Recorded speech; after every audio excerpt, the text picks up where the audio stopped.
because I didn't know how long we were gonna last, but I thought we might need some. We think you're bribing us. Yeah. And Kroger makes good cookies, so that's where that came from today. And, John, you got anything you want to comment on before we get started? Okay, then, James, I think you're gonna give us a report on the Tiger team. I will get started. Erica is gonna tag team with me, and she is on her way. Oh, okay. You wanna wait a few minutes? Most people just Start took without one. Okay. Cookie. Hey, I You just get to took say one what of you each. want. Yeah, I can Not say even one of each, There just you one go. of three. I just noticed everybody else just took one. Good afternoon, everyone. Can I say? Just remember. I didn't have lunch. We were Remember the tasked children. with really focusing on You the doing needs okay? of our fire and rescue protection in Nacogdoches on May the 25th. That was a Thursday. And our little team met then on the following Monday, and we had 4 meetings in 10 working days, each one of them lasting an hour and a half to 2 hours. And one of the ways we accomplished this was to divide up the work. This was our team, and I guess you'll notice that John and I have some notations after our name, and I can tell you that's because if things go bad, we can get blamed for it. That's right. That's exactly what it's all about. Exactly. But you'll recognize the names of your colleagues here in the room that helped out with this. And the way we went about it is at the first meeting, we had a discussion about what we thought our needs might be as we investigated this project. And so we divided up the work. Lily came up with about 25 great questions that guided us, and I'm sure that, actually 21. And I'm sure that if you ask Lily for these, she'll send them to you. They're the kind of questions that provoke discussion, and they're the kind of questions that send people out to collect data, but they really brought a focus to what we were doing. It was a very worthwhile exercise. Barbara and I did the field trip. We went to Lufkin and looked at fire stations and collected information. We interviewed a retired Houston firefighter that lives here in Nacogdoches. And we worked with a local civil engineer to talk a little bit about what he thought some of the costs might be and some of the physical obstacles for the fire stations. Maggie did a lot of deep dive on cost for our project. And I'm going to tell you this, she was traveling at the time and was able to produce a ton of work. I hope she got to see what she went to see on the trip. Because it seemed like she spent a lot of time on the internet collecting information. Erica did some tours for us. She happened to be in the Temple area during our research, and she did some tours. And then also, Erica was a tremendous help with the visuals that you're going to see as our report unfolds. Philip did a lot of cost analysis and looked at locations and how they might relate and brought that information to us.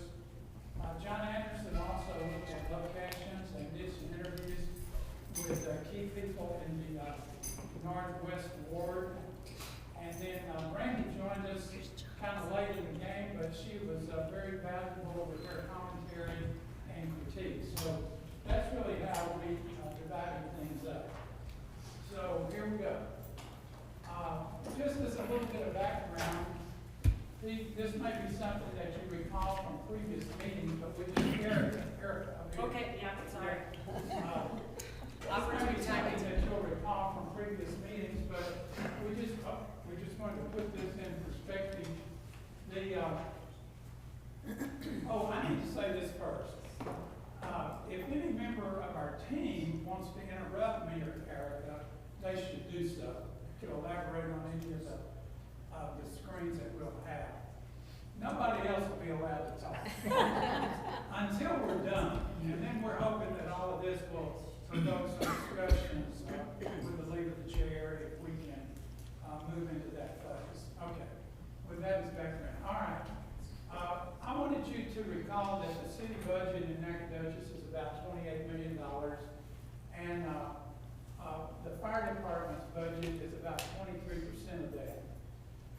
That is not unusual for a town our size. We found out that this is kind of in the ballpark of what the percentage of the budget would be. We would also point out to you that we now have an ISO rating of 2, and anything that we do in the future, we don't want to fall below that. We would even suggest that it might not even be cost effective to go to a 1, but a 2 is, I think, would be minimum for what we want to do. And then also, if there are any station relocations, we're suggesting that that be reviewed by the Insurance Services Office to see whether or not it is appropriate before we begin pushing dirt and pouring concrete, because we may be shooting ourselves in the foot if it's not going to work. Okay. Any comment? Yeah. No, I think that's good. Okay. This is our current, our current situation with our stations. You've probably seen this chart before, or at least seen it in the notes. The thing that we would point out to you with this, that we have a daily minimum personnel of 17, but, well, a daily maximum of 17, a minimum of 12, and we would also add to our report, this is not a bond issue, but we would suggest that in the future, any of the city leadership might look at adding some fire personnel from the budget, in the budget process.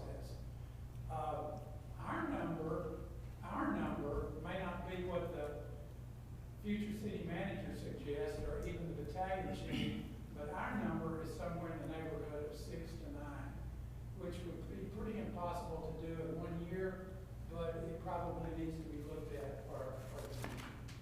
But anyway, that's our present situation. How we doing? We would also like for you to recall what the fire department in Nacogdoches actually does. About 60% of their calls, if you look at 1 year of calls from what's posted in the Daily Sentinel, and we assume that that's 100% accurate, about 60% of those are for medical assist, about 28% are for miscellaneous things, which that means about 88 out of 100 calls are really not for fires, they're for other things. 10% for vehicle crashes, which frequently do involve fires. And then almost, 2.5% are really for structure fires. So we would ask this question not only to the group, but when we get to our final analysis for what we're doing as the mission of the bond committee, is really has the role of fire and rescue changed since our stations were built. This data might point out that, these data might point out that perhaps it has. And should any changes at all be preceded by an examination of whether the city is implementing the most effective and efficient plan for fire and rescue? Some of the stations we visited in other cities also do the ambulance work for the city. So some of this has changed over the years. Any comments from our group? All right. We did a walking tour, a lot of us did, I mean, not just our team, but did a walking tour of the fire stations. And although, we're not experts in the area of structural engineering or really even firefighting, we have eyes and ears, and we saw what we saw. And here's what we think we saw. Perhaps some of the locations of the stations are problematic. We'll look at that later. And you can also see structural soundness and maintenance are something that would be an issue and might need some further attention and evaluation. If you did a walking tour at the fire stations, you either reconfirmed or learned that firemen live there about 21 days a month. No, they live there about 9 days a month. And their living conditions are really not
stations look like this. They have been built since 2007. They're basically metal buildings with brick facades, depending on where they are. One station has very, very expensive glass doors that don't work very well. But anyway, they look great when they're down. You can see in the fire station. This is a typical example of 2 3-bay stations. You see how much room is around the fire engine that's on the left. There's a high ceiling. Those doors that are open in the upper left corner provide plenty of height to get in and out of the station. Look at the right-hand picture, the middle picture. See how much room is around that fire engine? Here is a kitchen, and that kitchen is duplicated in another station. It's large, it's easy to keep clean, it's got stainless steel tops, very inviting, nice cook range and everything. And then over here we have the lounge area where the firemen take a break between calls. They have recliners like the firemen in Nacogdoches have recliners. Apparently, recliner training is part of fire training. It seems to be an integral part of what firefighters do. But anyway, and then there's a workout ring at the station here on the right. And then here's an example of a 4-bay station. It's a larger station. And you can see in the bottom picture, there's ample room to get those engines in and out of the firehouse. And also, there's a drain down the middle of that floor of the fire station where equipment can be hosed down inside the garage area and then it flows out through a drain. Very handy. So those are some examples of what we saw as we did our field trip. So, what will it cost to make changes? Well, it kind of depends on who you ask. We saw prices, and these were real numbers, not just someone's opinion. These were as the result of fire stations that were actually built. As I said earlier, Maggie was involved in this, Barbara too. There was a lot of collection of this information. A low estimate, if you're already on the land, would be a little over $300 a square foot. A mid-range fire station would be about $420 a square foot. And I'll tell you who these folks are. They're firms that are involved in this. RMS is a data and cost construction company in Greenville, North Carolina. And this is really what they do. They collect information for our cities and other governmental entities that are trying to estimate costs. The one beside it, which is Cnac, is a nationwide company, but their Texas office is in Fredericksburg. They provided some costs. There is another website that I think anybody on the committee would enjoy looking at. It's called Firefighters Insider. And there is a tremendous amount of firefighter information on that is collected and expressed in a way that just the average citizen can understand what's happening. It's a really wonderful website. It has pictures as well as data that's not highly technical. The mid-range numbers came from BRW Architects, which actually made a presentation in this room, and they're located in College Station. And then the highest estimate came from a company called Braun and Butler. They're located in Leander, and they estimated the cost at around $570 a square foot. So what would you get for any of this kind of money? Well, a large fire station for Nacogdoches would probably have around 10,000 square feet, which would give you 4 bays, 8 dorm rooms, 3 bathrooms, and would probably accommodate 6 vehicles. A more mid-range fire station would be about 7,000 square feet. It would have the 3 bays, the 6 dorms, 2 baths, and accommodate about 12 vehicles. One of those vehicles would probably be a brush truck, which is a much smaller vehicle. Anything?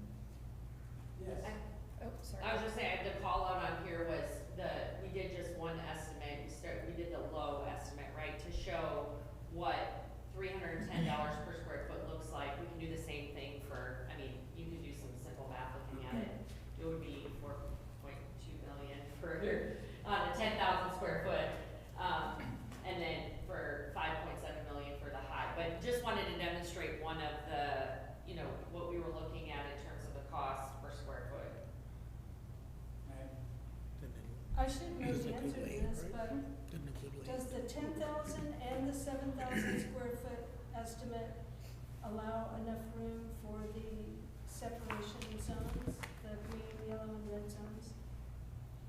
I don't know, I mean, I $570, and so does the $420. okay, so the low range, The low range may or may not, don't know. yeah, we probably The should low be thinking range about other probably ranges. does not. Yeah, so and I think that's a good call out. I can't remember if it comes up on the next slide or not, but if you recall when VRW presented, and they talked about the what kind of new recommendations, they aren't requirements. We spent a lot of time talking about this in our group.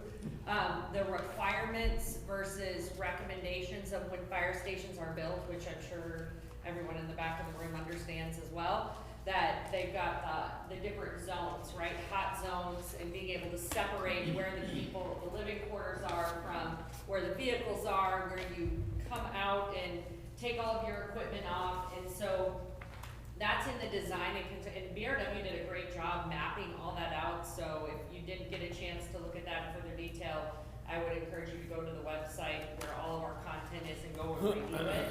But there is some cost associated with that, and so I think that is a good call out, Maggie, that the lowest cost per square foot doesn't take those into consideration. Now, could we build it without those? We couldn't find anything anywhere that said, no, we can't, but the recommendations of all fire stations that are built after a certain year have certain standards, right? And that really focuses on primarily the health and safety of the firefighters who are in and out of there every day, dealing with decontamination of everything that they're stepping out of after a scene. So, there's no requirement. I think we could build a fire station that didn't have those zones, but we really need to be mindful and ask ourselves what the risk could be if we don't do that and capitalize on doing it right while we're doing renovations. I'd also like to add, if you don't mind, that we are looking at cost based upon the projections of how long it would take to build out in the future. And so Milton Moore, when he provided the low estimate of $310, he had built out a projection with a 5% increase. And so if we look at the high in 2 years when we build it, it might be a little bit more than that, but that is to be noted. It's important to note. Yeah. Everything's a snapshot in time. I think that's really the other thing that we're gonna get into on the next slides when we talk about some of the options and discussions where we spent a lot of time as a group. Everything is based on what we know today. It's a snapshot in time. And there's a lot of unknowns, and I think we'll get into that here in And that 570 is based on a 2024, 25 build. correct, yeah. Hey, James, I'd just like to comment on what you just said about the unknowns. And, like James said, we went over to Lufkin to look at some fire stations, and we went to with Milton Mora, and he made the comment when we went over there that one of our biggest problems is we don't have any data. We have hired somebody for $44,000, and they've done a PowerPoint for us and those drawings of fire stations. But we don't have any reports on anything structurally unsound. And so we're really working in the dark. And so we need more information to be able to make good recommendations. Thank you, Barbara. And let me add to what Barbara said, what our charge was, because you may think that Erica and the team and I are here to bring you this wrapped up package where you don't have to do any more work. And that's not the case. I'm going to lower your expectations a little bit. Our charge was, we would like you to conduct research, interviews, site visits, and so forth, to gather factual information regarding various aspects associated with the proposed consolidation of stations, building new stations, and our renovating stations, and deliver a report with presentation on your findings at our next meeting. So, I think we have to remind ourselves too, because it's really easy for, there are people people are passionate about this, right? And Yeah. certainly have spent, I know the team has spent an inordinate amount of time. I mean, how many site visits have you done alone, Barbara? And the research Maggie has done on the cost piece, and certainly Philip as well. Really our whole team. And for the future of our discussion, we can back all this up. We just didn't put it on every slide, but we have the data. We Yeah. have these data. Yeah. There may need to be other data, but, so, here's what we would like for the larger community to consider. We're suggesting that perhaps GLS out of Bluffton, which is Goodwin, Lester, and Strong, give us some real cost analysis on what it's gonna take to remodel stations. High cost, low cost, what else? I think that there is there's a cost associated with it. I believe it was, in the grand scheme of things, it's minimal, and we had a lot of discussion about this, about being able to have more information, to bring that data, to Barbara's point, have more data to look at, to say what truly, what needs to be true, right? And what is more realistic, instead of just kind of stabbing in the dark. And it was in the low thousands, if I'm not mistaken. Do you remember the number? Yeah, I think it was low. It's not expensive, but as a committee, we didn't have a budget. Right, yeah. We're just suggesting that this be. The other thing we want the bonding committee to consider with any kind of changes in our fire and rescue is, Natchitoches really needs an emergency vehicle presumption system. One option is Opticon. We're not trying to sell for Opticon. Sorry, that was a typo. You got the latest version after John put this in up on the screen. So Opticom is one of the options, as It's one many. of the options, but Yeah. what this is a system where emergency vehicles, first responders can change traffic lights as they're moving through the city. And it would really be a great safety feature. Well, and on that note too, I think, from the research and the conversations I've had with lots of folks, Chief Kiplinger and Chief Brown, Interim Chief Brown, and Steve too, like, this has been, conversations about this have been lingering for years, right? We just haven't made the investment.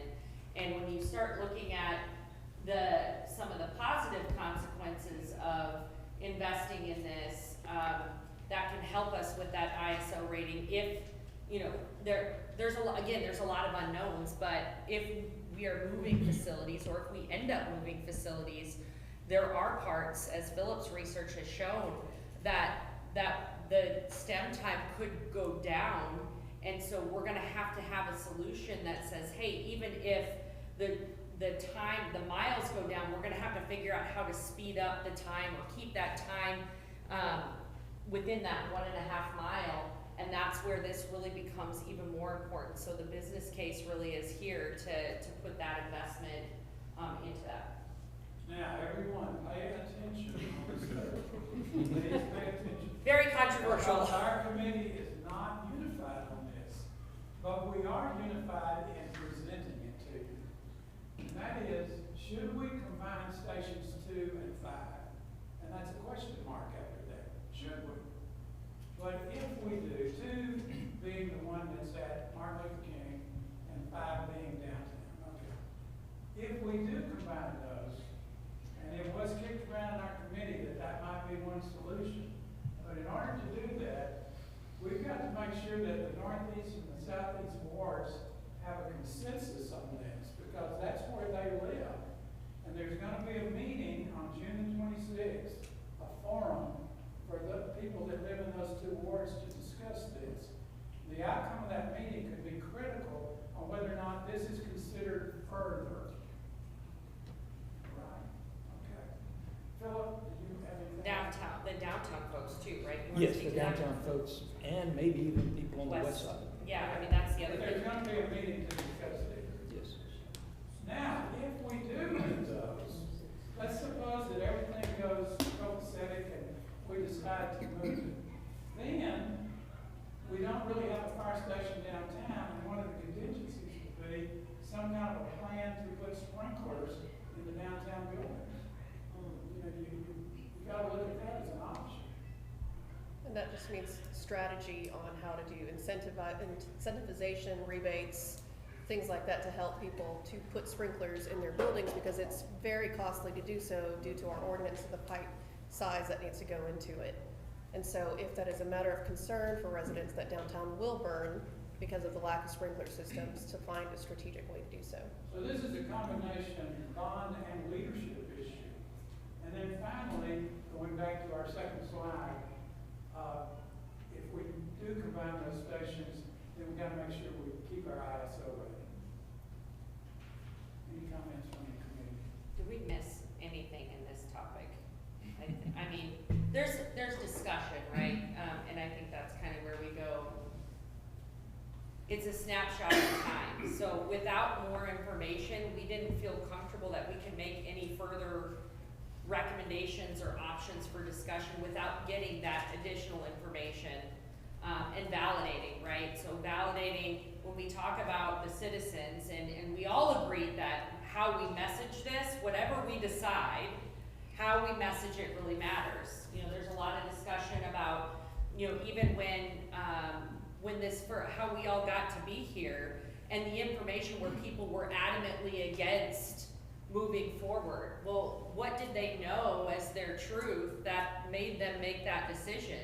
We have to be able to message as a team, that's all of us here, to say, hey, here's the due diligence that we've done, and here are the facts that we've uncovered, so they can make informed decisions. Not that they maybe weren't informed before, I'm sure many of them were, but others may not. And I think that's the other thing. We all collectively agreed that we've learned a tremendous amount, and you know, we need to make sure that our fellow citizens learn what they need to know too, that's gonna help make the best decision for everybody in Nacogdoches. I'm gonna drop a little real estate lingo on you. Time is of the essence. So if we're gonna get this on the November ballot, to do anything with fire and rescue, we're suggesting to the larger group that we've got to have more cost estimates to know where we're headed with this. You know, it was easy to say $12 to $15 million ought to take care of things. We're not that confident in that anymore.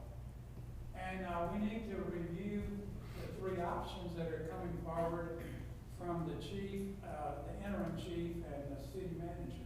And we haven't seen that yet. So we're hoping that'll be put into the meeting at some future time. But time is running out on that in order to make our deadline. You should have the BRW data Friday. Right. Great. Right, we need that. Mhm.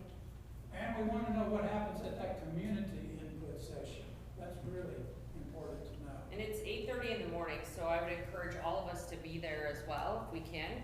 So 8:30, what's the location for that? To be announced. To be announced, still determining location.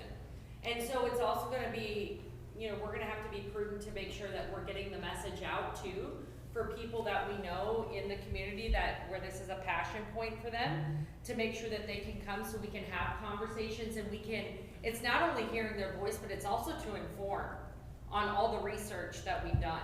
Cause I feel like that was a lot. I can put myself in the shoes when, back in January, I didn't know anything about any of this. And I didn't have enough information to make a decision.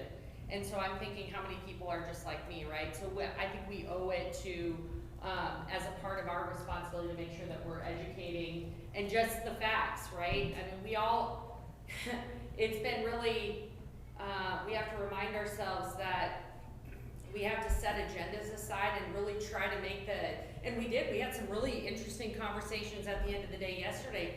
What happens in that community meeting if they all say, yes, okay, we're on board? Do we all work towards consensus? But what if they say no? Those of us that, the 5 of the 7 that said yes, do we move? How do we take that information in and really try to be, you know, take what's important and take the information and the facts and what still needs to come in order to make the right decision? I think that's the biggest thing. Well, I hope we haven't disappointed the leadership of our group. This turns out to be an interim report and not a final report, because our findings are that we don't have enough information to make a final decision. And you can see why now, I think. Well, some of this will be forthcoming on Friday Yeah. when we get the cost estimates. So that, Our report was more driven by this date of this meeting Course. today than it is for us to have a final decision. So, anything else from our team? I think, the only other call out, and there was some discussion, okay, so if we, and I told Philip, I said, you know, the Peach report, is no longer, we're not using that as the sole gospel, right? I told him, his Hawaii fund, every time he uses the word Peach report, he's gonna have to pay me $1 out of his Hawaii trip fund. So, okay, so what needs to be true, right? So out of the recommendations that you guys are kind of working on with your brain power and what you know, Chief Kiplinger, and when Mike gets back from his lovely vacation, what if what you come up with, the combination of the station, doesn't make sense anymore in current state? We talked about that last night. Okay, at this point, we don't have enough information to say yay or nay. And that's why it's really important that we see, based on the additional research that's going on, we weren't confident saying, yes, we have to do a station, because you could come back and say, hey, we got some other recommendations. And we've got to sell this to the voters. Yeah. That's the thing. Yeah.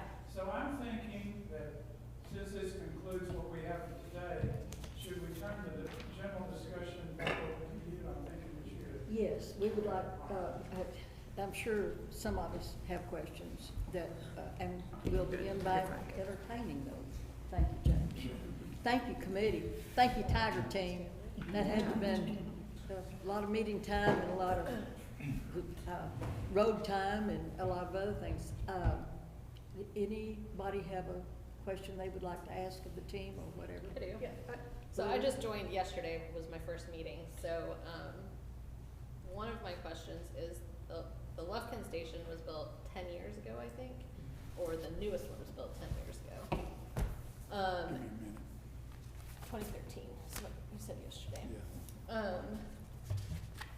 So, did those stations have the new standards with the green, yellow, and red zones in them? No.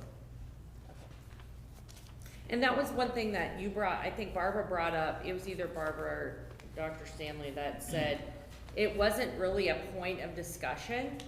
And so then the clarifying point to that is, well, if it's part of the new standards, it wouldn't become a point of discussion or inference because it's just a part of the new standards, right? And so, again, that was another thing we didn't have enough information to validate. I mean, so we do need to figure out maybe the date of when those happen, but yeah. So I talked a little bit to, I called Cody Best, who is the Nacogdoches Firemen's Association president, to just kind of ask about like their experience with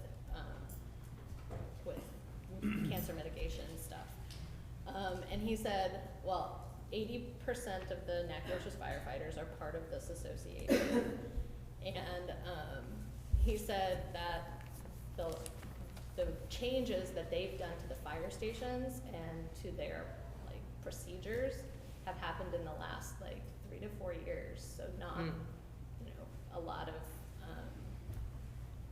I guess it wasn't a focus before In that. 2015, yeah. So, Well, that makes sense why it wasn't right, really and so, broadly and talked I about. looked up, so then I looked up a bunch of like studies that were supporting like cancer stuff. I mean, I have a ton of information if anybody wants to know on firefighter, you know, cancer studies. And I mean, like one of them is cancer caused 66% of the career firefighter line of duty deaths from 2002 to 2019.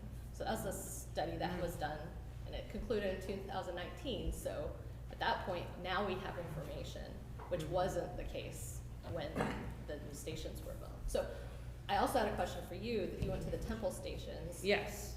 Did they have those? Yeah, so interesting. So I found myself the last couple of weeks in Temple. A lot of our team members know here, my ex-husband and my son's father was in a horrific car accident in Temple, or he's in the level 1 trauma center still today, 20 days later. And, you know, it really kind of brought a different perspective for me too. Like he lost his arm, They're fighting to save his leg, his left leg. And I shared with the group, I said, I couldn't get the thought out of my mind of there were 2 firemen, a DPS agent, and a guy who was driving the truck that actually was on impact with Marcus, and they saved his life. You know, they tourniqueted they stopped the bleeding. A fireman had to pick his arm up out of the road. And I couldn't get this out of my mind. I'm like, if those firemen were here, if this happened in Nacogdoches, and then, by the way, the same day, 2 hours prior, there was another wreck that was 3 fatalities that one of those firefighters came from to his wreck. If he had to go back to Station 2 after a traumatic day like that, I couldn't get Station 2 out of my head here in Nacogdoches. I'm like, I can't even imagine just like the human side of it too, for the people who are servicing what we all do. But so I'm in Temple, and now I'm doing a scavenger hunt of fire stations in Temple, and use the opportunity to have some conversations. And when they put in their financial situation, I shared with the team, was a little different than ours, right? But when they really planned for the future, right? So when they put their most recent 3 facilities, one of them was in an empty field, but they knew the growth was there. You could go there now, and it's surrounded by shopping strips and homes, master plan community, because they built for the planned growth, right? And so that was interesting, and I think that's the one thing that I think about in terms of renovation, when we look at renovating our existing facilities and the location of them. How do we balance that with the economic, impact to, a bond of what taxpayers are gonna have to pay for, relative to, if we invest all this money now, how much if we have an opportunity now to plan for future growth and make some moves that are gonna help better service the next 10, 15, 20 years. That's one thing that goes through my head too. And I think it's a balancing point, right? How do we find that right point? And that's where, when we message to on a bond and at voting, finding that right fit for our citizens. And so I just couldn't get it out of my head though. I got to talk to the fireman who actually is the one that helped stop, he was there on the scene. He was the one that told me. I actually threw up when he told me he had to pick up his arm out of the middle of the road. That was just a lot. And I just said, thank you. This is gonna be an odd question, but what kind of facility do you go back to? And he was like, okay. And so I had an opportunity to kind of share with him, our efforts here. Erica, So. first, let us express our sincere sympathy for what you all have been going through. And we'll pray. What is his first name? His name is Marcus Fuller, yeah. Thank So you. thank you. And thank you to my awesome Tiger team members who immediately said, okay, hey, do what you gotta Take do, time. right? But this was a good distraction for me too. And it was interesting to see how a city, again, financial situation a little bit different, but they really used the strategy of planning for future. Well, to circle And back to that- Brandy's comment, the answer is no in Lufkin. Okay. But when you actually go into the facilities, you'll see that while the answer is no, they do meet some of those standards, because they can close off their living area, they close off their food area. The only thing that was in the bay with the engines was the ice machine, and there was lots of ventilation. Lufkin has a very interesting station that's in a water tower. If you're ever over there, you might want to look at it. We would never want that, but it's quite interesting. And then another thing, this is no commentary on Nacogdoches firefighters. It's only a report on what we saw on the tour.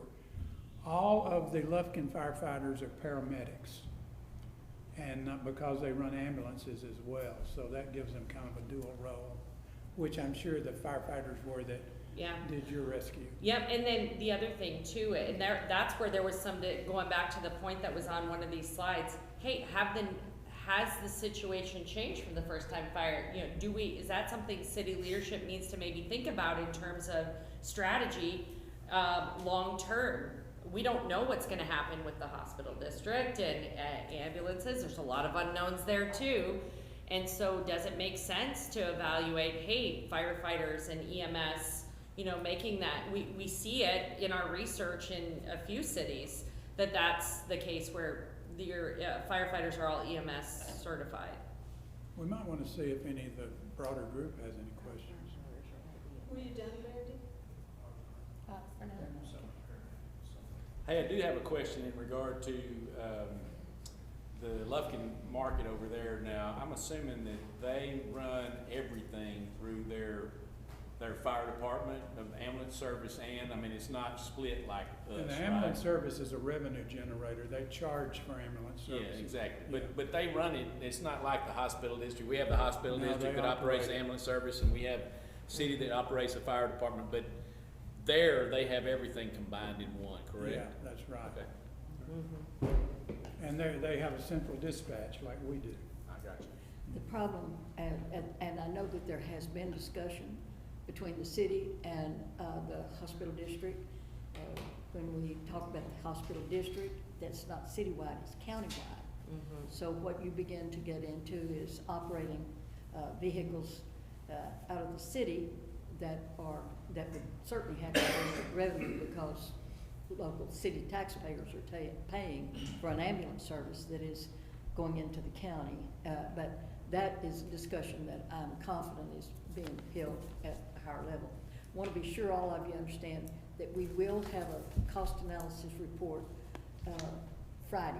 So I know that we are pushing and pushing and pushing, but we're trying to get this done so that come July 11, we can present a program of work to the city council, which is their opportunity to respond.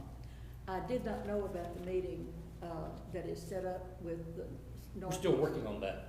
It's in the beginning stage. I think we should have something finalized in the next few days. Is there any consideration we're asking the other two? I mean, if you're going to ask, I know you think that that's just there, but if we are going to meet with the two, we might at some point plan to meet with the other two. We don't have to do that necessarily before July 11 concerning the fire, but I think that we ought to have a plan. This is, we're going to meet with southeast and northeast wards. I think that was a little, not exactly accurate as far as who we're inviting. It's the people who are gonna be affected by closing Station 2. Oh, And that's some of the people in the southeast and some of the people in the northeast. It doesn't affect the whole ward, because Northeast Ward has a station out there by the high school. But if there But- is interest, it certainly is, Yes. because it will be an open meeting, so let's, Well, and just as much downtown too, I Same think with the that's what you're downtown. working We're on. mainly- we're doing a separate downtown. No, that's all the It's same. all combined. Oh, so you Yeah, the decide. 2-5 combo thing affects both people around the Station 2 and people around Station 5. So Okay, well, I any of was the not, people that are gonna be directly affected by the combination of those two stations are the people we're focusing on. well, the last time I talked to you, we were gonna meet with downtown people. Yes, well, this kind of expanded because the thing also involves 2. Sure. So we opened it up to include the people around Station 2. Great. Have we got somebody working on that? Yes, Tori Huddleston Okay. is directing that, and we've talked about 2 different venues, either here or the city council meeting room. I think here may be better, because it sounds like we're getting more and more people that might Yeah, want but- to attend that meeting. It's more community. Yes.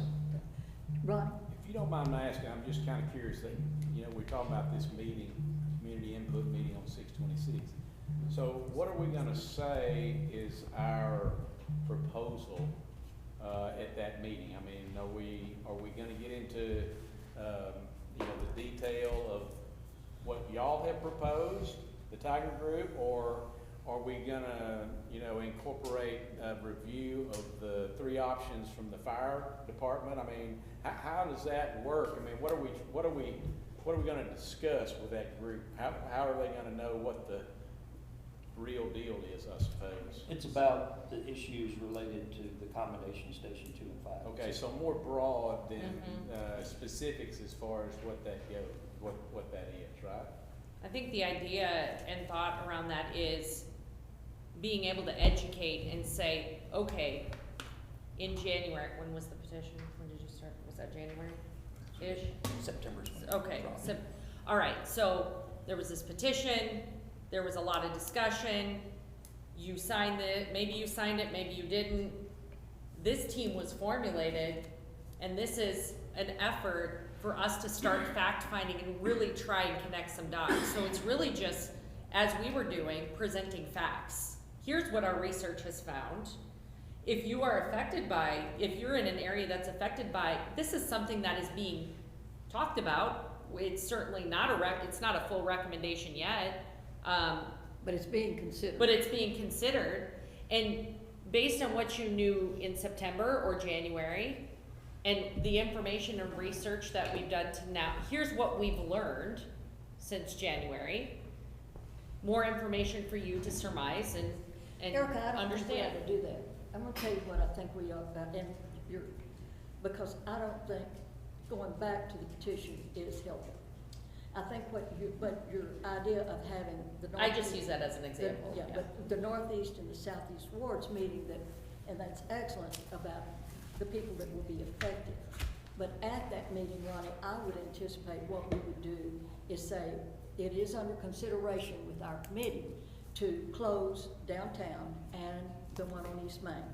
Because they're not gonna know numbers, they're gonna know locations, I think. Yes, Roy? Let me just say this, if looking at it today, the majority of citizens adamantly don't wanna close station number 2. With that being said, they want to know why you would wanna move to. Conditions, you know, they look at conditions different than some of us look at. Those conditions are good compared to maybe the conditions they live in. And number 2, the most important thing that they talk to me about is where they moving it to. I can't give them that answer. Yeah. And I don't know if anybody in here could give that answer to you today. I thought we had agreed on the site that was, because it does need to be close to the existing station too. And I think that would make a difference in people's I agree. thoughts about it. Well, yeah, I mean, in the area. Yeah. I mean, that's what's been proposed to me, that it would be an area, that, you know, that area could be outside their zone, what they consider their zone. Yeah, Not exactly. mine, Do they but consider theirs. something? That would be good to know. I'm sorry. I didn't mean to interrupt you. It's all right. Roy, if we gave them, it would be a location that was in the 1.5 miles or whatever's required by the ISO. If we were able to say, it's going to be within 1.5 miles of your house. Yeah. In a location. The only reason I say that is if we even talk about a location, the price of the land will go out the ceiling. Right, So I understand. I don't think y'all would be able to do that. But 2 groups that lives out on 21 East, I do believe any location would be moving further away from their home. Yep. And so then they would need to understand the facts of the things that we've uncovered, right? So here are things that if this station, that goes back to the previous slide, right? These are all things that we're looking at and we're taking into consideration and need to understand, here's what we've figured out so far. If we move, because you're moving away from some, but you're moving closer to others. You're always gonna have this challenge, right? And so what needs to be true in order for service to remain relatively not impacted, you know, and that's where we can present and talk about some of the other things we're doing in terms of investing in, or the recommendation of investing in the Opticom or whatever the term is, right? To me, it's, to your point, people are making assumptions based on what they don't know. Just like we were all doing before we started joining this committee. Right? Yeah. Well, I think we No, all are it's also, Brandon. I'm Sorry, sorry. go ahead. No. I'll come in after Brandy. That's fine. we all are making some assumptions because of how small those 2 stations are. So the downtown station, and this is from talking to Cody today, the downtown station has an engine and a rescue vehicle, but their engine is behind their battalion chief's car because it's the one that's used the least, because it's the one that goes to the fires. And the rescue one used 60% of the time. And so he said, so if a fire, alarm goes off, his example was like at Greer's, they have to move their stuff to the engine and get out, and it's fast, but it's not as fast as if they were responding to a rescue truck. But there's not even a rescue truck at Station 2, so that's coming from somewhere else. So it's way more complicated, I think, than what we even realize.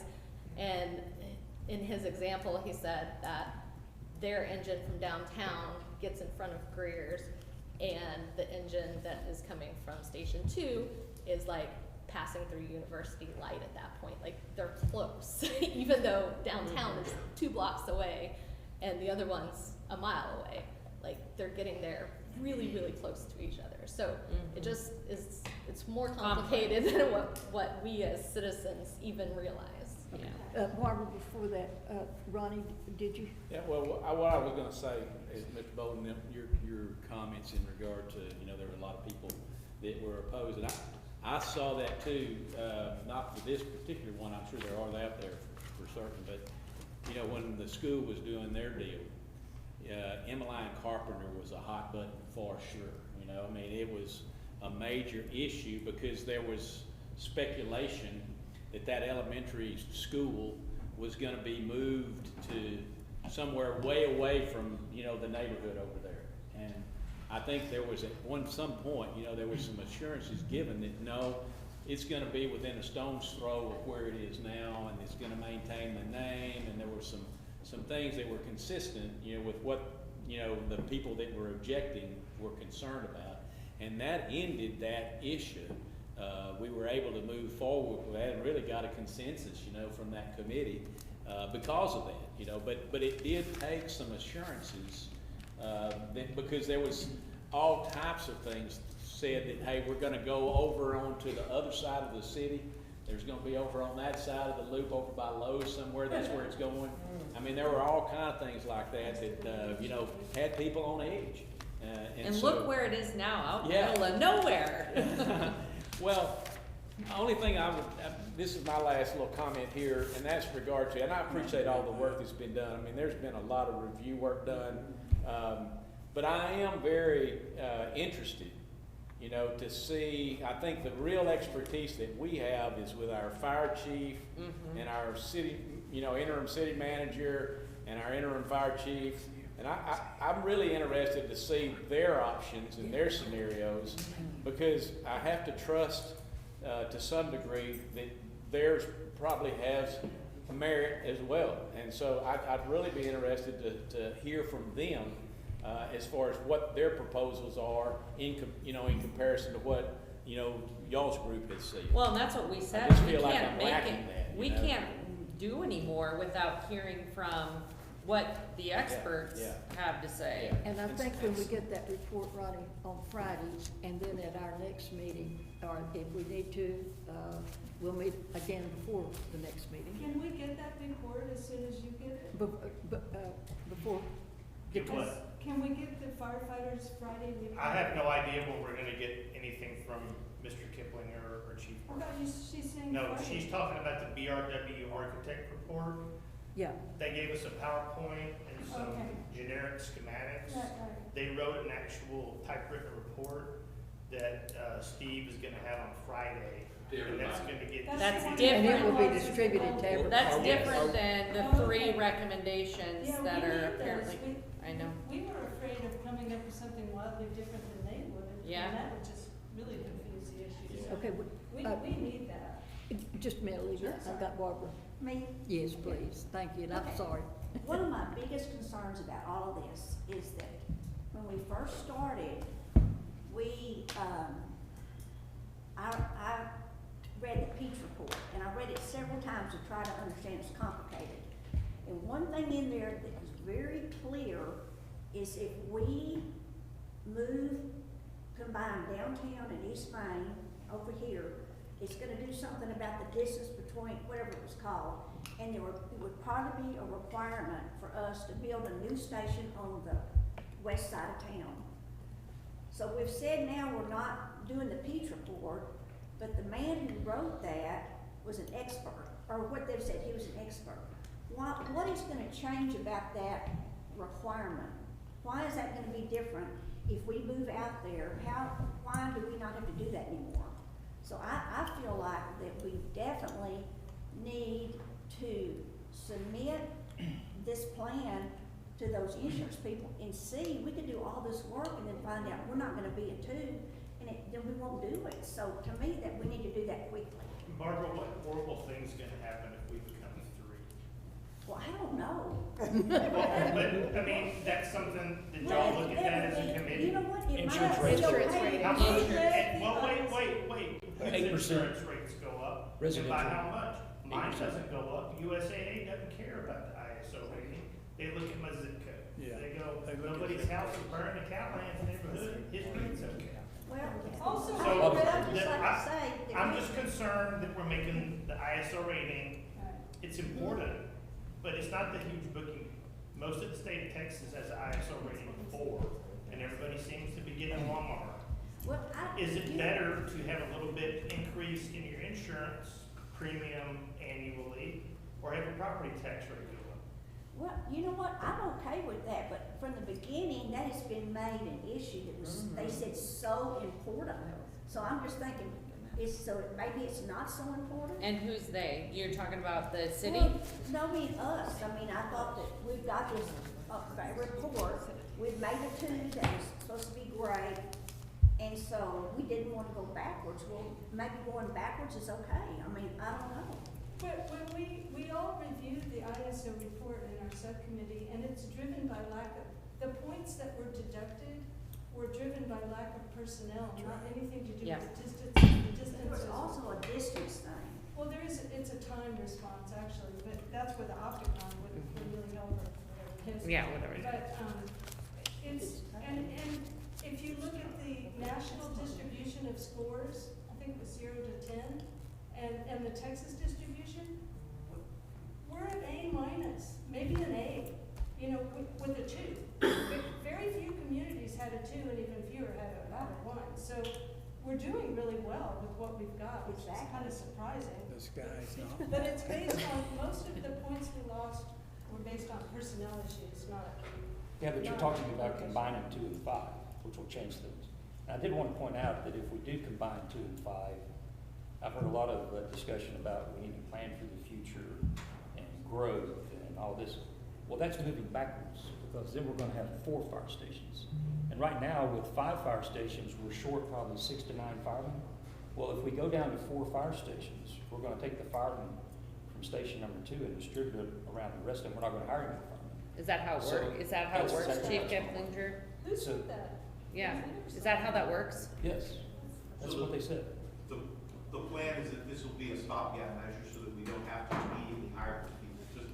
Just the goal, for clarification, the goal with the merging those stations is that they're very, very close together. They're both outdated, they both don't have the size requirements that we have, that we need. And the idea that at any given time, there are no less than 3 people on every piece of fire apparatus, so that when they arrive at a call, be it a car wreck or a medical call or a fire, that there's enough people to actually start getting some work done. When you have 2 people show up on a fire truck, they're completely ineffective, and they have to wait on the next truck. And so that's the whole concept, was to try to come up with the most cost-effective way to never have 2 firefighters on a fire truck ever coming to your house. And it's for their safety and for your safety. So we came into this from the opposite angle from where the committee is going. So we took a blank piece of paper, and I'm sorry, No, thank Mayor. you. No. We took a blank piece of paper and said, let's throw as much on the board as we can and try to figure out what are some solutions so that we don't have to have 2 firefighters on a truck. Because that's my main concern, is that every firefighter goes home to their wives and kids or husbands and kids at the end of their tour. And so we started with that, and we came up with 3 or 4 solutions. One is hiring some people, and we said that's gonna cost us about $1 million a year in recurring costs. And that's not something that the city can just write a check for today. So what are some other things we can do? And so that's where the Peach report came from. We brought it in with a very specific parameter and said, hey, what would be the effect of merging these two stations? Is it even possible? Is that even something we could do without regressing an ISO?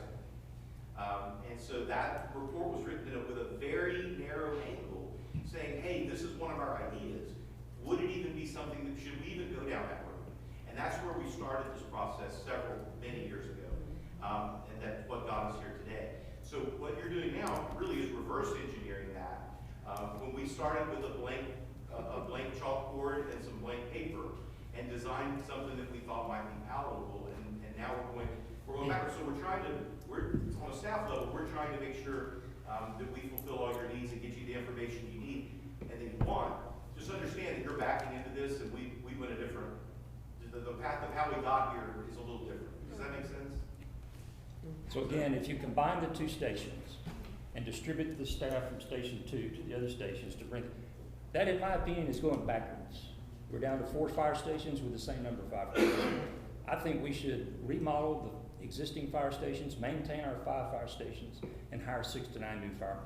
That's moving forward for the future, in my opinion. But you have to give them the space to work in. Well, you can expand those. That's part of the remodeling process, is to add on to those buildings. But you also have an awful lot of, well, like station, the one on East Main. Two. That's, I would not send the man that rescued. Well, the renovation on that would be gut the building and just remodel the whole thing. And for $3 million, you can do You that. might tear it down and start over. Judy, but- Olivia's been trying. Yeah, she's been trying to talk. Olivia's been trying to get the. I'm sorry, what? Olivia. Oh, I'm sorry, Lee, you're just not loud enough. Such a great conversation. No. So I just wanted to make some general comments as, you know, committee member listening into subcommittee.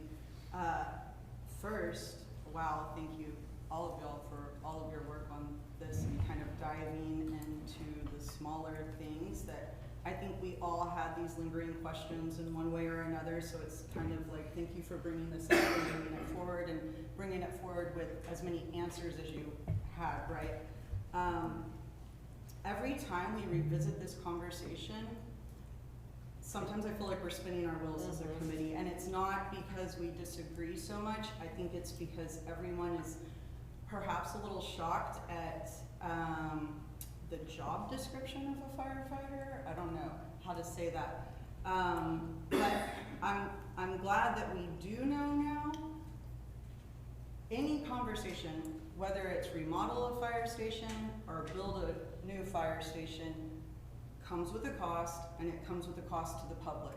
So no matter what, the presentation of this conversation and what we need to know as a committee, and what we should know as community members, is that firefighters are classified with this group of people called first responders, right? So I think we need to all just know, like at some point say, okay, firefighters show up to more than just fires, and you're welcome for that. You know, there's a lot of times when they're gonna be the only ones showing up to help out and retrieve your arm, not to make light of that. But, you know, our firefighters may very well do that today and still come to this meeting and listen to these conversations humbly. And so, you know, of course, our gratitude for that. But that's what a city, you know, part of what's happening in our committee, I think we're forgetting the duty of community workers and public sector workers. And, you know, of course, we want to have the most efficient model that we can, and we want to see the cost savings, and we want to know that we didn't take just one person's advice on how we need to rearrange or reorient, but it's going to be a little more expensive. And I'm not saying that we shouldn't save money, because I'm a save money kind of person and all the things.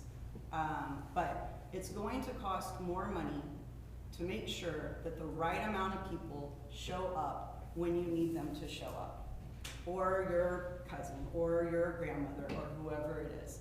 And we need to always have the right number of people show up to assist us when we're in an emergency state and in need of a first responder.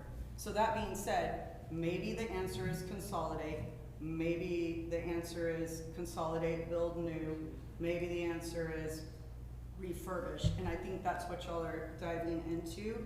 But as a committee talking about this common conversation and this common language and this common idea that we're sending out to the public, is that we need to be very adamant and clear in our conversation that this is the duty of these people. This is what they do for us, and we need to make sure that we're taking care of the people that take care of us in the right ways. They're not going to have the most extravagant things, but we do need to make sure we're taking care of them.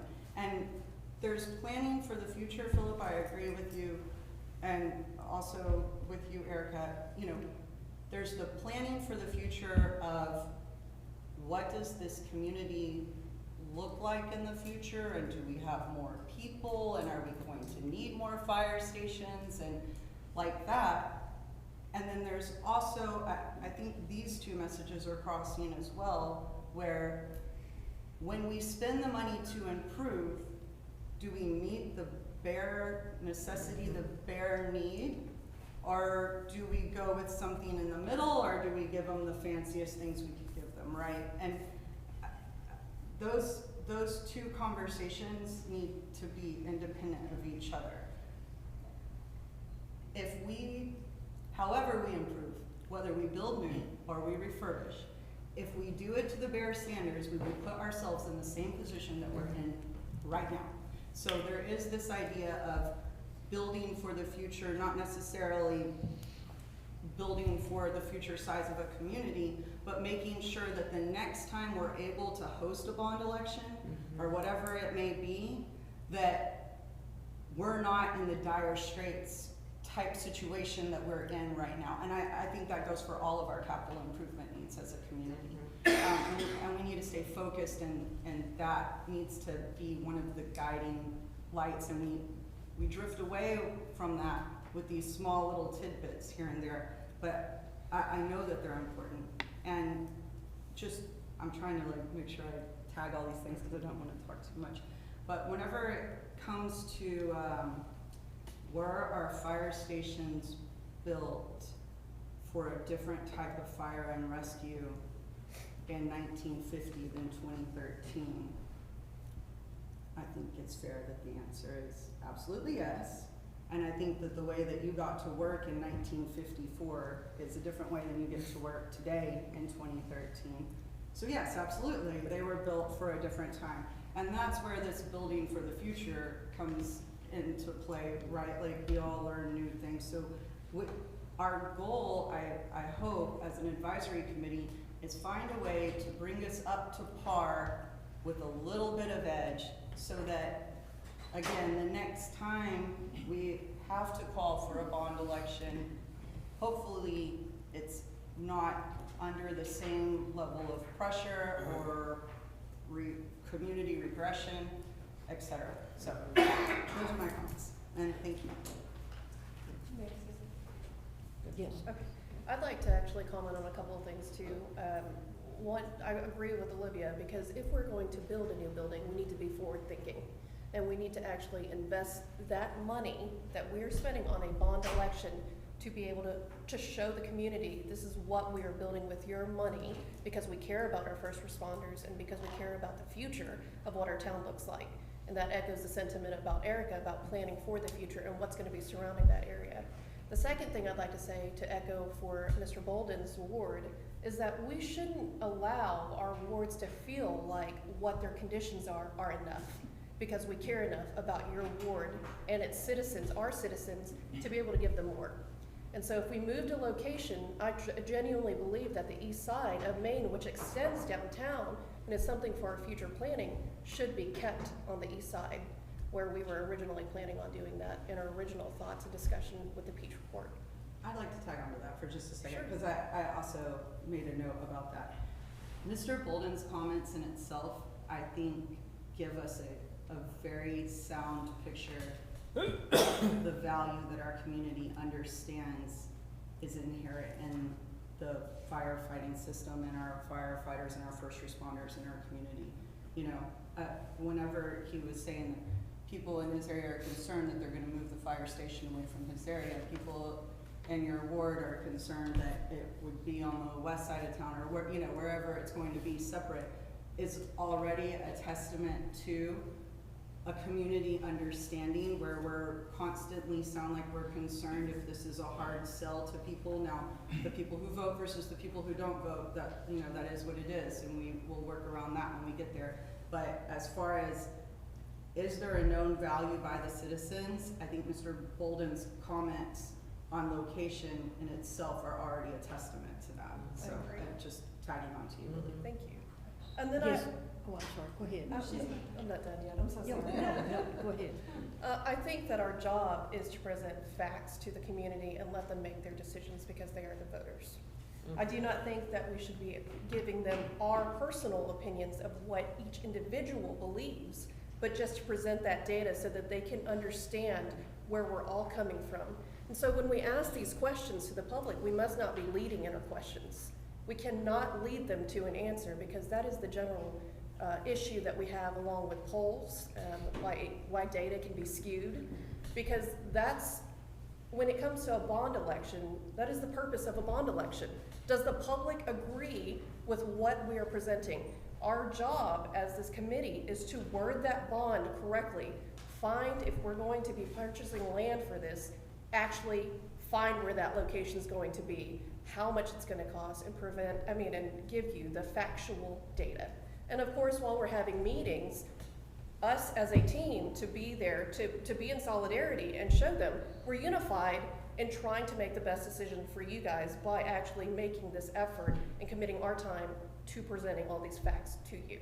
And that's all I have to say. Just a comment on that is that we will not be able to say where it would be located because that would be the city council's. So that's beyond our purview.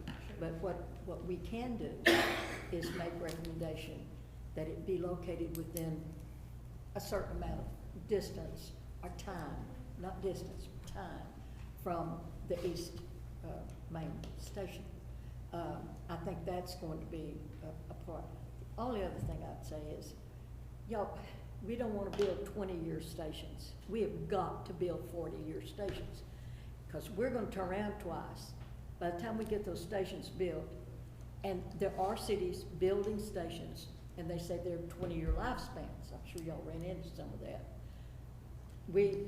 Some of the cost that we are looking at in building anything would be for a 40, I don't know about y'all, but I don't want a 20-year roof. Well, Judy, in the research that I did, looking at costs, they were claiming that these stations would be 60 to 75-year stations. So I hope that alleviates your. Yeah. And things change. Obviously, poor Lufkin, they built those stations and now they don't meet the ISO.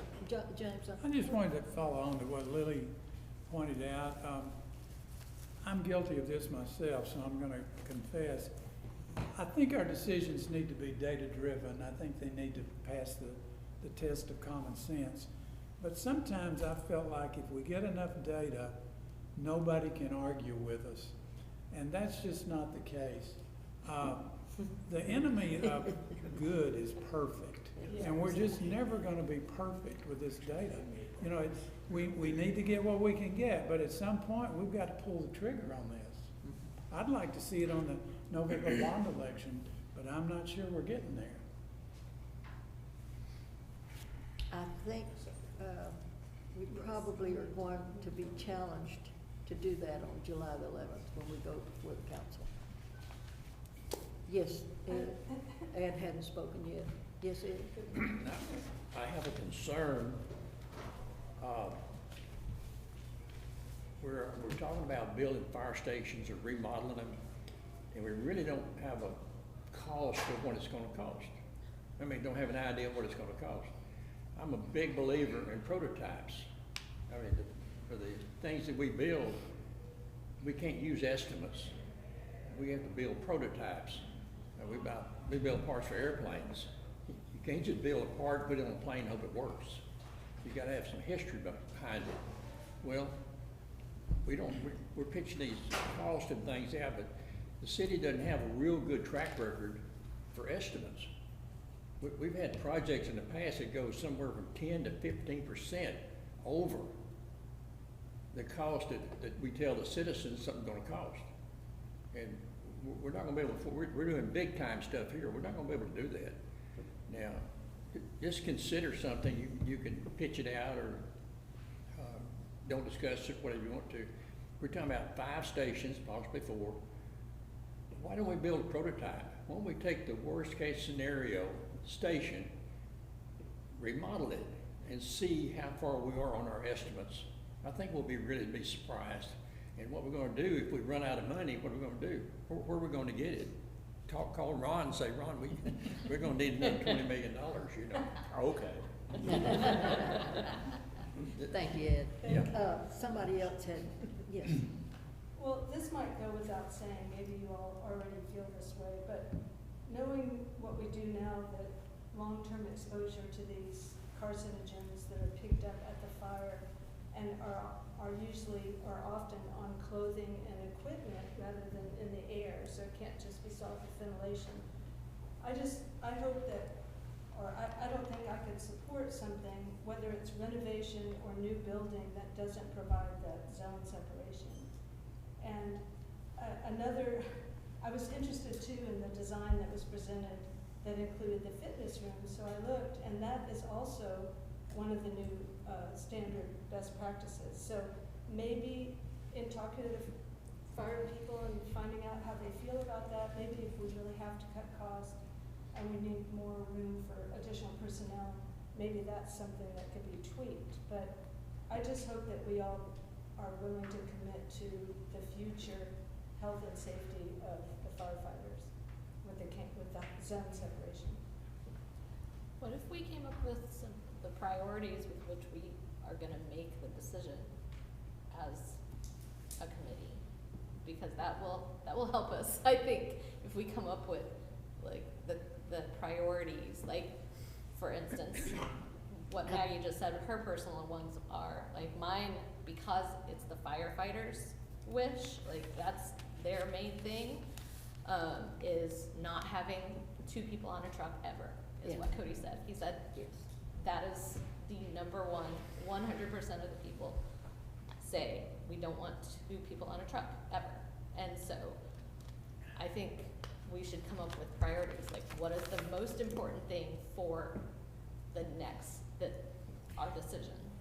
And I agree, and I think that when you hear from our fire chief, and I think Keith could probably address that already, but I think that as he listed a while ago, the number one thing is to have 3 people, and whatever we take to council, that should be a part of the responsibility, and also your suggestion.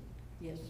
Well, before you joined the committee, we did have a discussion about that, and we didn't prioritize them, but we did list them. Okay. So Oh, one was question. maintaining the ISO rating, cost, obviously, community acceptance of, whether to relocate or rebuild. And the other was to provide a professional environment, and to me that means the zones, for the firefighters. Because right now we don't have that, and I don't know that we can get that at Station 5. So we did come up with those. I don't know if the committee has any, at large has any additional ones, and we didn't prioritize them, but. We No, probably will hear that. Excuse me, can I correct the record? Yes. Sure. I didn't read my notes. I said sometimes it goes 10 to 15%. No, it goes 10 times over to 15 times over the estimates that's presented to the people. You're talking about a job for 15,000, it winds up being 250,000. It was startling. We need to look into this stuff and find out some mechanism and to make sure we don't run the cost way out of it. We can't afford it. Well, for one thing, the bond will be specific on how much can be spent on each station, and then if there is any additional to that, it would have to come out of the general fund, or, yeah, it'd have to come out of the general fund. One more thing, you know, when I talk about renovating the station, I'm talking about adding the features you're talking about. In the BRW report, they focused, the only station they were gonna renovate was station number 4, where they added on to it, they got the hot zone, warm zone, cold zone, and they did it for $2.2 million. So allocating $3 million per station is bringing that in mind, that you're gonna renovate the station to bring it up to the new standards. But how can you do that with Station 5 because there's not? We'll have plus and minus, some will cost less like this one, and But some where of are you them may gonna not. find the room to do it? Well, like, you own more property at station number 2, back behind it. Right, It's but I not said being Station utilized. 5. Well, station 5 is problematic, it is.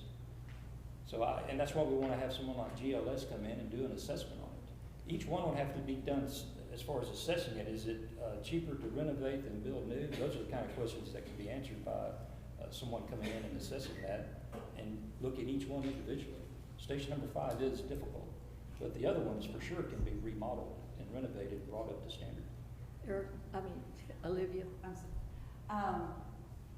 I am wholeheartedly on board with you, Philip, and also you, Ed, and I think this is, you know, I would like to be hopeful too that we would have a proposal, or a recommendation to our city council in July in time to meet a fall bond election. But I 100% agree with Philip and Ed that although I think that I know that we need to focus on our attention on, you know, efficiency and taking care of these priority items, our budgets often go over in our community, and whenever we talk about, Erica brought it up several times, when we talk about where the people in our community feel uncomfortable with our community leaders, I don't think it was necessarily, I don't think it's ever been a trust per se item as much as the expenses aren't always what they are presented, and there's never as much diligence as we would like to see, and maybe it's good enough for government work kind of mentality or something like that. But as a committee committed, dedicated to community infrastructure, it is our duty to do our diligence, just as your task force has started, but then also to look at more than just a Pete's report, you know, but that's fantastic. That's brought to us, it's brought to our community, and it's brought to our attention so that we start having these conversations. And so now we are in these conversations, but, you know, I'll tell you, I signed the petition that Philip brought to my house or to my office, and I 100% did it because I 100% do not trust or have any kind of experience where our community spent money the way I felt that they should spend money, or they spent money responsibly, or practice a fiduciary duty to us as citizens. So, you know, I'm happy that Philip and Ed do bring these items up and say, hey, you know, can we all be on board for whichever one it is, and then where do we go from there to bring the facts to our city council persons so that they can represent themselves and our community and practice a fiduciary duty appropriately.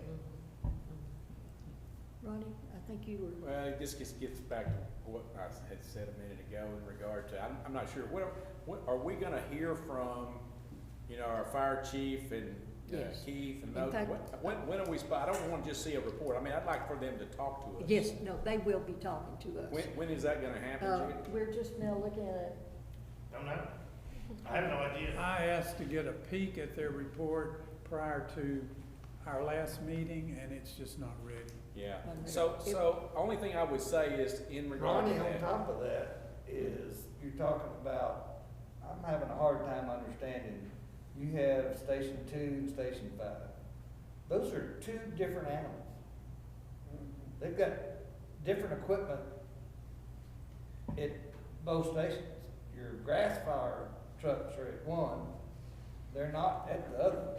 So I don't know how you're gonna merge the two because they're two different animals.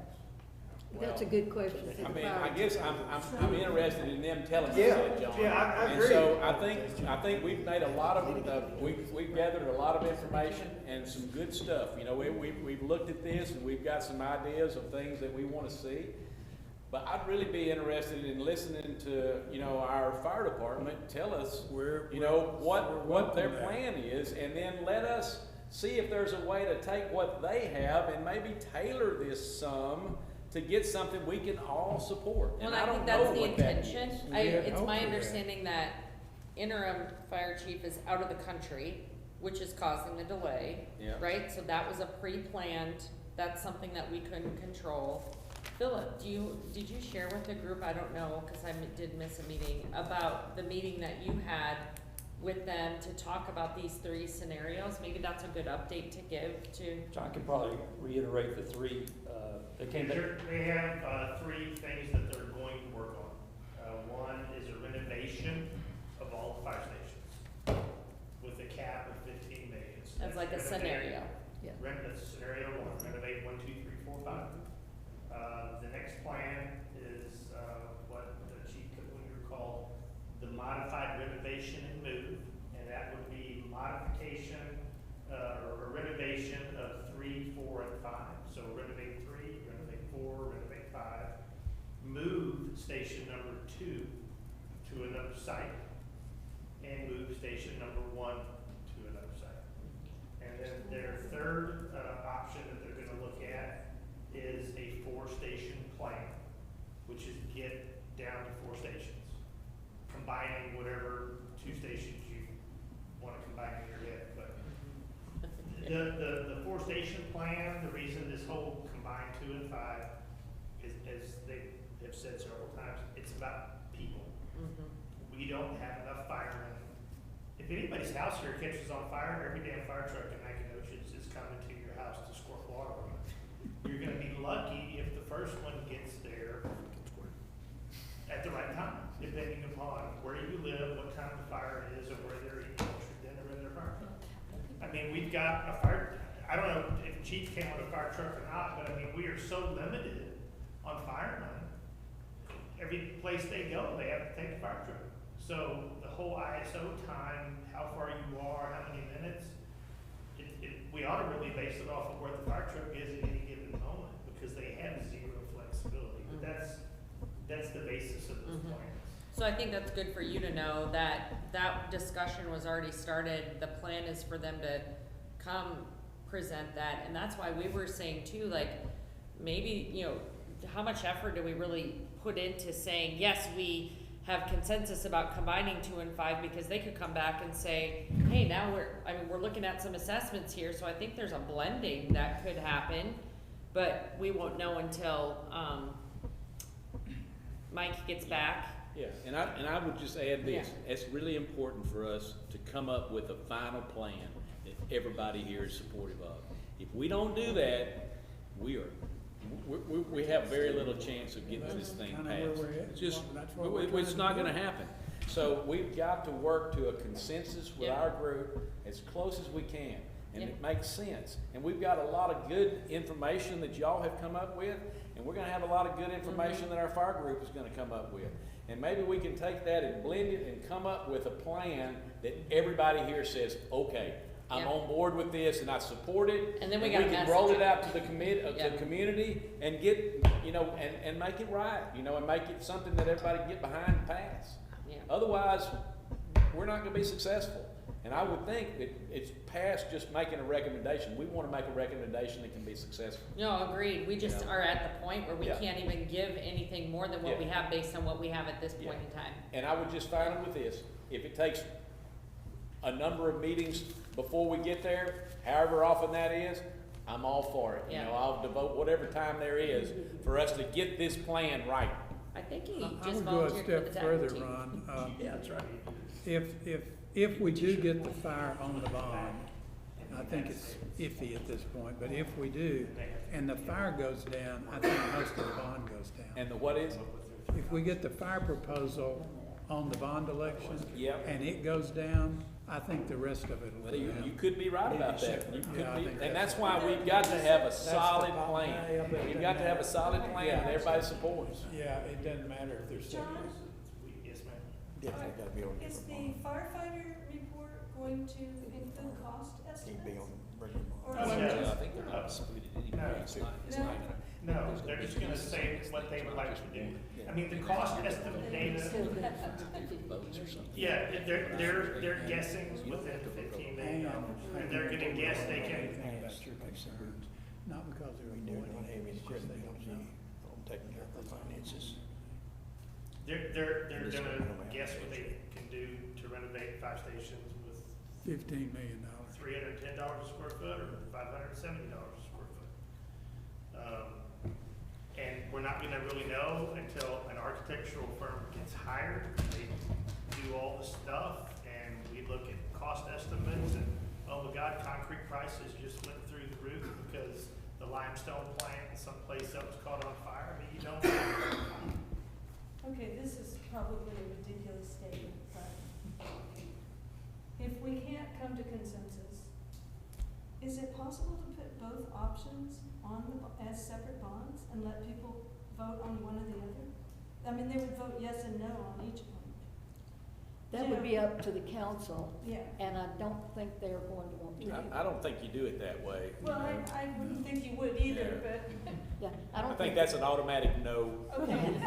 Because people are gonna say, if you can't decide, then we're not going to. We will come to consensus. I think that it's fair to say that we will come to a consensus. Yeah, we need that to make that our mission, Yeah. to come to consensus. I agree Great. with that. So And I to do think that, coming, we've got to I do like it that. on July 11th, because they've got to have that within the time frame of getting the information together. You have to give so many days' notice, and you have to do it in Yeah. to get the bond on the ballot for November. And if we don't do November, then you have to wait till May. So as of right now, my understanding is Interim Chief Brown will be back at work sometime on the 19th or 20th That's right. of this month. Not being real enthusiastic. I don't know how much discussion that he, I'll wait for Ed to finish. Consensus is not wax. They didn't throw me out. He'll be back on the 19th to the 20th. I don't know how much that he and Chief Kiplinger have talked. They're gonna have to get together and kind of do what the Tiger team did in a couple of days. Phil's gonna have his concerned citizen town hall meeting on the 26th, get input from that. And that gives us about a week and 3 days to come up with a decision as a committee to give a recommendation to the We city can do council. it. Because we meet again on the And 22nd. here's what's on the table in terms of bond, whether the bond happens or not. Greg Sal is putting together a committee similar to ours to figure out the new jail. And he's gonna come to the citizens and Nacogdoches for a bond in May to ask for a jail. That's right. This committee's gonna get back together in November with Steve, if Steve's still here, if he hasn't retired by then, to talk about utilities and how much the utility rate study is gonna be and how much of a utility rate increase we're gonna have to cover the utility bond to take care of Lanana and Benita Creek sewers. And that's probably gonna coincide with the fire station bond if we don't get this thing figured out now. And if we don't, that's okay. We're hanging about three. But there's a lot of competing priorities asking voters for their vote to do things, so. Hey, John, one thing that I did learn back when we were doing the NISD thing was there's a distinct difference in the success rate of bonds being offered in November rather than May. And I don't know all the details about that. I just remember that it was imperative that we get the bond for NISD on in November, because if we waited until May, the odds, based on statistics at least, were much lower of getting passed. And I don't know why. I don't know, maybe so. More people vote, no more people vote. Yeah. Oh, yeah. Yeah, Brandy, you've been, well, I think as a way to help us get to consensus, even before all of this comes, I think we can talk about the priorities, like what are the priorities of the committee? And what things are we gonna be looking at when they present us all of the information that we still need? So is ISO rating the highest thing on your priority list? Or are you gonna be focused on cancer mitigation? Or Health are you health gonna- and safety of Yeah, and like, environment, yeah. cause that's how I have to do, like, I have to look at something and say, okay, my priority is this, and this plan gets these I priorities. don't think any of those things are mutually exclusive. I No. guarantee that the fire department is gonna give you a plan that's gonna take into consideration meeting the ISO rating and all the National Fire Protection Association 1500 standards for health and safety. They're not gonna shortchange that. So they're gonna give us something that's gonna, and probably have recliner chairs too, and a nice galley kitchen. It's gonna take care of all those things.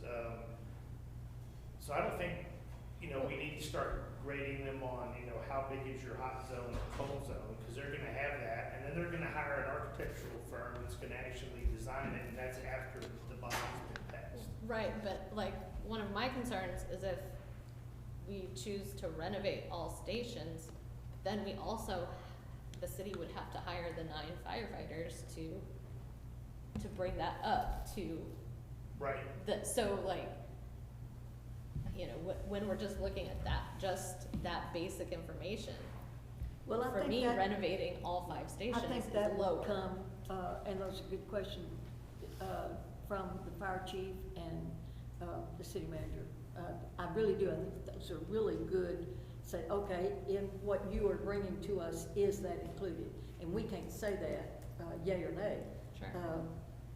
But, Is there a list that we can put together of things that we want them specifically to make sure to come with? I don't even know if we have that, enough information for that I yet. think they know what they need to do. I don't even think we need to speculate on their presentation. I think we need Yeah. to hear y'all's presentation, be grateful for it, talk about it, and then listen to their presentation. Basically, every department is fighting for the same dollar, unfortunately. Hey, look at it this way, on the positive side, think of all the things that we've come to consensus on, or I believe we have. As far as all the other areas, we're down to really, the one we're focused on is this fire department And deal, we're going fire to- station deal. Everything else, we pretty much agreed on, so man, hey, give ourselves a little hand on that, you know? And, So, we've come to what I think is, that I may be speaking out of turn, but I think all of us think 15 million to address the fire station problem. It's 40 million And tops. that has been, a huge thing that we have come to, because then we were able to say that to the firemen, fire chief and interim manager.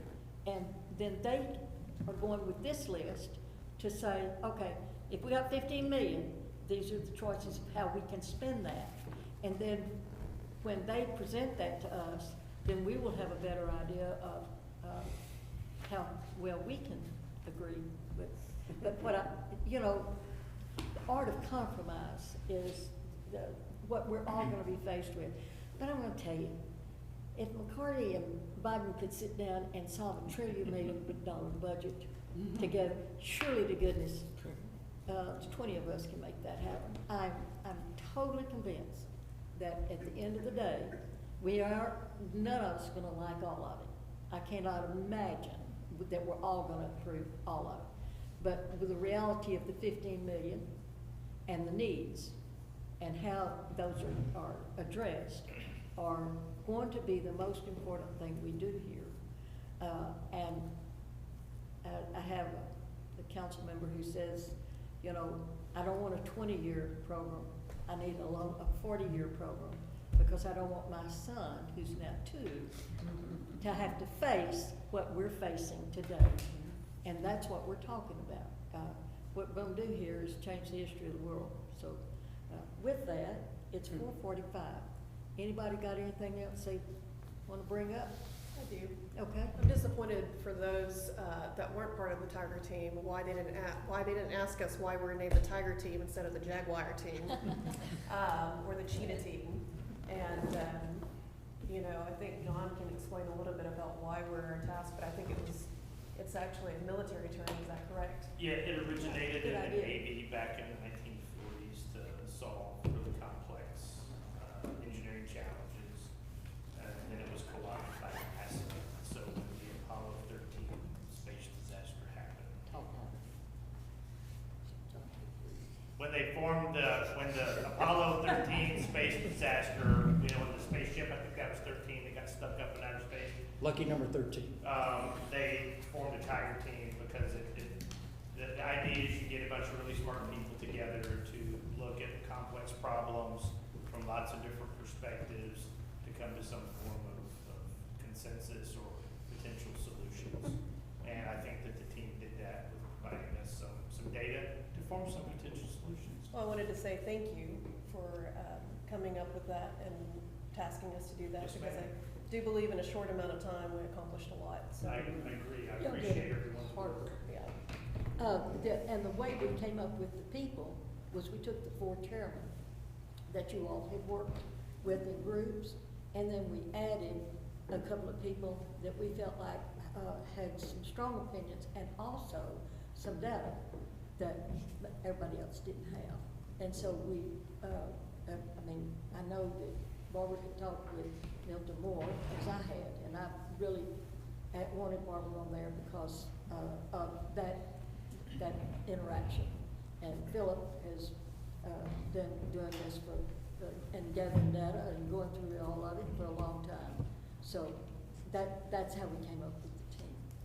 And to put things in perspective, in 2022, Frisco, Texas had a $59.984 million bond just for fire department. And we added, okay, now, I'm gonna say why we asked, Maggie. Maggie is data-driven. Of all of the people we've ever known, she is data-producing driven. Obviously did that for the team, even though she was away from town, how's that? And that's why we did it the way we did it. And it just made a lot more sense than trying to have everybody try to do it, because we were running out of time. Yeah. We still feel like we're running out of time. Yeah. We are. But we're going to get this done. Question? Yes. On this June 26th meeting, who is going to present what? And will one of the fire? That's what I think that's what my question was. I don't know who's planning it. That's going to be, it's probably going to be the fire department, like Mike Brown and Keith Kiplinger will be answering the questions of the concerned citizens, the questions they have about Okay, perfect. what's going to happen if they move those stations. They're going to have questions about, well, what about, like Roy Bowden was talking about, where are they going to move it? All these kind of things. They could be And the Roy ones that will will be there. Roy, and also, I assume that Dr. Bellinger will be there too. Everyone's It's her- invited. Well, no, it's her ward. Yeah, well, she's Northeast Ward, yeah. Yeah. And that's. But also the west side of town, I'm going to invite the people on the west side that are going to be affected as well. Okay. They may be, have more of a dog in the fight, because almost the entire residential side of the west side is going to be beyond the 1.5 mile buffer if the station is moved further east. But remember, we're talking time as much as miles, and that's one of the things we need to Right. concentrate. John has been very good about checking insurance and mileage and time, et cetera, because of the requirement for ISO. And I think that we can address that, I think. Fire department can. I mean, he brought up a great point. It's like, what happens if we go to a 3? Insurance rates may go up. It sounds like sometimes they won't, but it just goes back to that trust but verify on the data, right? And make sure that and I think that kind of goes along the lines of what you were saying about priorities, making sure that we've got the right focus on what we're all trying to get to consensus on, so. Just Can I gonna make let a you last know. comment? Yes. Something to consider, we might all do, is why don't we ask our people around us 2 questions. One, would you be against remodeling the fire stations? I can almost guarantee you get 100% would be supportive. And my And then you problem turn with that is around. they haven't seen the fire stations. Right. The people they I would- associate with, I have never been in a fire station. All they know is when they call and But they they would show up. support remodeling them. They would support that. And you'll get about 80 or 90% of the people would be against tearing fire stations down and building new ones. Maybe that's because they hadn't seen the fire station. We need to So educate, that's we what- need to send them to education. Yeah. Well, and I Well, think to that and- point, the conversations that I've had have been the exact opposite of that in a lot of ways. But it goes to the point where I've been able to have conversations and say, hey, you know what? There's actually some stations that we could remodel and based on the input from the fire, the firemen that are there today, that may be viable, but it goes to your very point. There's this education effort that I think we're all gonna have to, once we get to consensus, then the work really starts, right? For Exactly. how we educate and challenge assumptions. How we tell the story. Mm-hmm. And I think that Ronnie had an excellent point, having worked on that school bond, but we're gonna have pictures. We gotta have pictures. We're also going to have to raise some money to educate the public, because the city cannot spend a dime on trying to get this bond issue passed. That has to come from private money, and some of us will be asking our friends we'll have to come up with a budget and have to come up with who we ask. Going to court. See You who's know what? interested. Going to court. Maggie?